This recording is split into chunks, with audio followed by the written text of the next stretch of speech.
ये तो साफ है कि महाराष्ट्र में किसी को बहुमत मिलने की उम्मीद नहीं है। इस बार छोटी पार्टियां और इंडिपेंडेंट कैंडिडेट्स 25 सीटों पर जीत सकते हैं, यानी सरकार यही बनवाएंगे। पॉलिटिकल एक्सपर्ट्स का अनुमान सही बैठा तो महाराष्ट्र में एक बार फिर तोड़फोड़ की राजनीति शुरू हो सकती है। राज्य में 20 नवंबर को सभी 288 सीटों पर वोटिंग होगी। चलिए 5 पॉइंट्स में समझिए महाराष्ट्र के रुझान और सियासी समीकरण। पहला, 148 सीटों पर चुनाव लड़ रही बीजेपी 80 से 90 सीटों पर मजबूत दिख रही है। 2019 में उसे 105 सीटें मिली थी। सहयोगी पार्टी शिवसेना शिंदे गुट 30 से 35 और एनसीपी अजीत गुट 15 से 20 सीटें जीत सकती है। इस लिहाज से महायुति को 125 और 145 सीटें मिल सकती है। बहुमत के लिए 145 सीटों की जरूरत है। नंबर 2, महाविकास आघाड़ी में कांग्रेस सबसे मजबूत दिख रही है। उसे 52 से 65 सीटें मिल सकती है। शरद पवार की पार्टी एनसीपी 50 से 55 सीटों पर मजबूत है।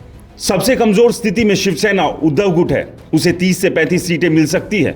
महाविकास आघाड़ी को 132 से 155 सीटें मिलने के आसार है। तीसरा, महाराष्ट्र में छोटी पार्टी और इंडिपेंडेंट कैंडिडेट्स 20 से 25 सीटें जीत सकते हैं। अगर दोनों अलायंस बहुमत से दूर रह गए तो सरकार बनाने में इनकी भूमिका सबसे अहम होगी।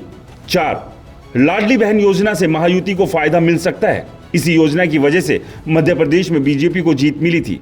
हालांकि मराठा आरक्षण, मराठा वर्सेस ओबीसी, महंगाई, फसलों के कम रेट मिलना शिंदे सरकार को नुकसान पहुंचा सकते हैं।